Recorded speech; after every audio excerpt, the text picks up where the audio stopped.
Supreme court के एक जज जस्टिस संदीप मेहता ने राजस्थान हाईकोर्ट के कार्यवाहक चीफ जस्टिस संजीव प्रकाश शर्मा के काम के तरीकों पर पक्षपात के गंभीर आरोप लगाए हैं।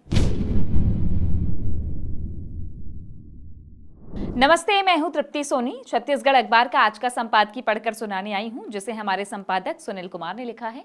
आप संपादकीय पढ़ भी सकते हैं www.dailychhattisgarh.com पर। फिलहाल तो आज का संपादकीय सुनिए।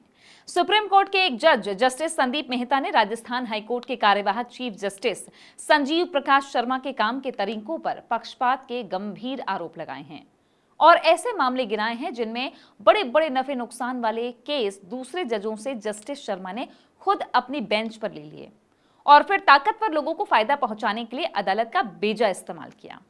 जस्टिस मेहता ने इस महीने 2, 10 और 17 तारीख को मुख्य न्यायाधीश जस्टिस सूर्यकांत को ये पत्र लिखे हैं, जिनमें बहुत सारे मुद्दे गिनाए गए हैं। बड़े बड़े जमीन जायदाद के ऐसे केस के नाम दिए गए हैं जो कार्यकारी मुख्य न्यायाधीश ने अपने अधिकारों का बेजा इस्तेमाल करते हुए अपनी अदालत में बुला लिए।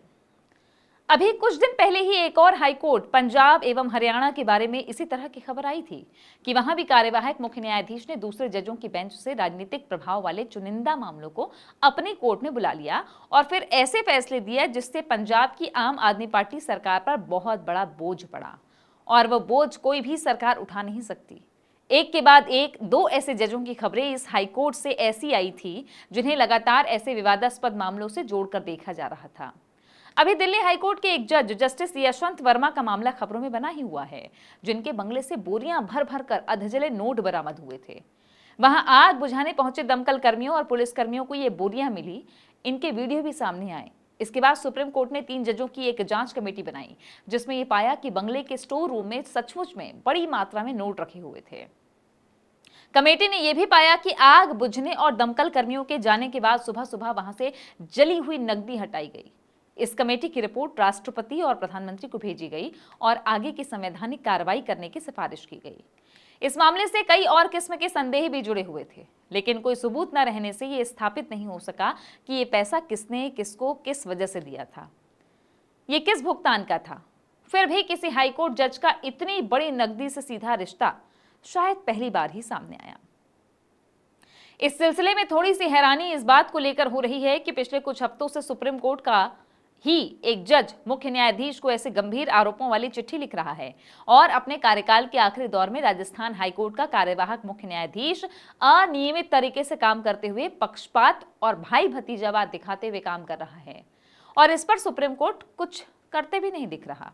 किसी भी हाईकोर्ट या सुप्रीम कोर्ट में मुख्य न्यायाधीश किसी मामले के लिए बेंच तय कर सकते हैं और बेंच का फैसला ही कई मामलों में केस का फैसला भी मान लिया जाता है, खासकर जब कीमती जमीन जायदाद से जुड़े हुए आर्थिक नफा नुकसान के मामलों की बेंच बदली जाती है तो लोगों का शक जायज ही रहता है।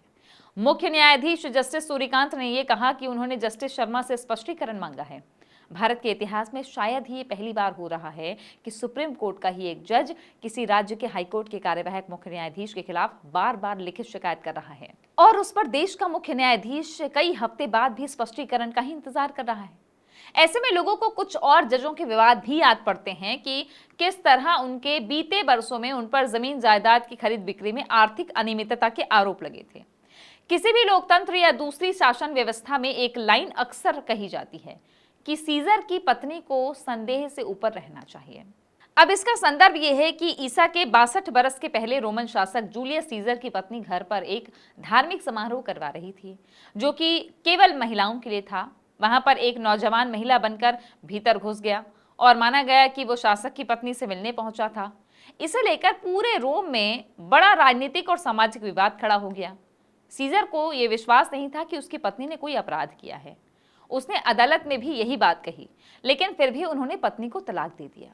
जब उनसे पूछा गया कि ये बीवी को बेकसूर मानते थे तो फिर तलाक क्यों दिया, तो उन्होंने कहा कि राजा की पत्नी से ये उम्मीद नहीं की जाती कि वो संदेह की छाया भी अपने पर पड़ने दे। वहीं से ये लाइन निकली कि राजा की पत्नी को संदेह से भी ऊपर रहना चाहिए। इसे सार्वजनिक जीवन में ईमानदार रहने से ऊपर बढ़कर ईमानदार दिखने की भी सोच के रूप में दुनिया भर में माना गया। फिर भारत और दुनिया भर की अदालतों में भी इससे मिलती जुलती एक सोच आगे बढ़ी कि न्याय केवल होना ही नहीं चाहिए, होते हुए भी साफ साफ दिखना चाहिए। भारतीय संस्कृति में इसकी एक बड़ी मिसाल राम कथा में आती है, जहां अयोध्या के एक निवासी की एक बात को सुनकर वनवास से लौटे राम अपनी पत्नी सीता को घर से निकाल देते हैं। उनका पैमाना भी यही रहता है कि राजा की पत्नी को संदेह से ऊपर रहना चाहिए। ये फैसला भयानक रूप से गलत था, लेकिन ऐसे ही कड़वे फैसलों की वजह से राम मर्यादा पुरुषोत्तम कहलाए थे। ऐसे भारत में सबसे बड़ी अदालतों के जजों को न सिर्फ ईमानदार रहना चाहिए, बल्कि साथ साथ ईमानदार दिखना भी चाहिए और संदेह से ऊपर तो रहना ही चाहिए। जहां किसी जज से ये उम्मीद की जाती है कि वे किसी पक्षकार या किसी वकील या केस के इतिहास से अपना दूर का रिश्ता रहने पर भी उसे सुनने से इनकार कर दे, वहां पर इतने आरोपों के साथ कोई जज अगर अनियमित तरीके से काम कर रहे हैं तो न्यायपालिका पर किसका भरोसा रह जाएगा। ऐसा भी नहीं है कि आज हर किसी का न्यायपालिका पर बहुत बड़ा भरोसा है।